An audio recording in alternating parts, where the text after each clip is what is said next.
দীপা ও মিশকার সঙ্গে সূর্যের আর কোনো সম্পর্ক রইল না। সূর্যের জীবনে আসতে চলেছে নতুন নায়িকা। অন্যদিকে দীপার জীবনে যেমন নতুন নায়কের আবির্ভাব ঘটেছে, তেমনি সূর্যের জীবনেও নতুন নায়িকার আবির্ভাব ঘটতে চলেছে। বিস্তারিত জানতে পুরো ভিডিওটা শেষ পর্যন্ত দেখুন। আপনারা এখন দেখতে পাচ্ছেন সেনগুপ্ত পরিবার পুরোপুরি দেউলিয়া হয়ে গেছে মিশকার বাবার ষড়যন্ত্রে। অন্যদিকে দীপা মরিয়া হয়ে উঠেছে রূপাকে কিভাবে সুস্থ করে তুলবে, কিন্তু সূর্য এইসব কিছুই জানে না। কিন্তু সূর্য এখন যেই গ্রামে রয়েছে সেই গ্রামেই সূর্যের জীবনে আসতে চলেছে নতুন বিপদ। সূর্য এখন যেই গ্রামে রয়েছে সেই গ্রামের পারুল নামে একটি মেয়ে রয়েছে, আর সেই পারুলের বাবার সূর্যকে ভীষণ পছন্দ হয়ে যায়। সে মনে মনে ভাবে, এমন একজন ডাক্তারের সাথে যদি আমার মেয়ের বিয়ে দেওয়া যায় তাহলে মন্দ হয় না। পারুল গ্রামের সাদাসিধে মেয়ে, পারুলের মনে কোনো ঘোরপ্যাচ নেই। কিন্তু পারুলের বাবা সব সময় সূর্যের কাছে পারুলকে পাঠাতো, আর পারুলকে বলতো সে যেন ডাক্তারবাবুর সঙ্গে গল্প করে। পারুল কিছুই বুঝতে পারতো না। অন্যদিকে মনে মনে পারুলেরও ডাক্তারবাবুর প্রতি একটু ভালোবাসা ছিল।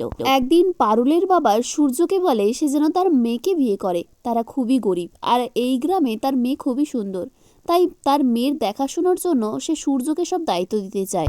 কিন্তু সূর্য পারুলের বাবাকে বলে দেয় তার দুটো ছোট ছোট মেয়ে আছে, আর সে যেন কোনোদিনও এইসব কথা আর সূর্যকে না বলে। সূর্যের মুখে না কথা শোনার পর পারুলের বাবার ভীষণ রাগ হয়। তখন পারুলের বাবা মনে মনে ভাবে সূর্যের সঙ্গে যেভাবেই হোক তার মেয়ের বিয়ে দিতে হবে। পারুলের বাবা সূর্যকে তাদের বাড়িতে ডেকে নিয়ে যায় ভালো মন্দ খাওয়ানোর নাম করে। এরপর পারুল ও সূর্যকে একটা ঘরের মধ্যে আটকে দেয়। এরপর গ্রামবাসীদের ডেকে চিৎকার করে সূর্যের নামে বদনাম দেয়, আর সে সকলের সামনে বলে তার মেয়েকে বিয়ে করতে হবে সূর্যকে। সূর্য তখন মনে মনে সবকিছুটা বুঝতে পারে যে এটা হলো পারুলের বাবার প্ল্যান। গ্রামবাসীদের বোঝানোর চেষ্টা করে সূর্য যে এই মেয়েটাকে সে কিছুতেই বিয়ে করতে পারবে না, তার দুটো ছোট ছোট মেয়ে রয়েছে। গ্রামের অনেক মানুষেরা সূর্যকে বিশ্বাস করলেও পারুলের বাবা কিছুতেই সূর্যকে ছাড়বে না। তো বন্ধুরা, পরিস্থিতির শিকার হয়ে সূর্যকে কি তবে পারুলকে বিয়ে করতে হবে? সূর্যের জীবনে এই নতুন নায়িকা তবে কি পারুল? পারুল চরিত্রে আপনারা কাকে দেখতে চান তা কমেন্ট করে জানাবেন, আর পরবর্তী আপডেটের জন্য সাবস্ক্রাইব করে রাখুন। ধন্যবাদ।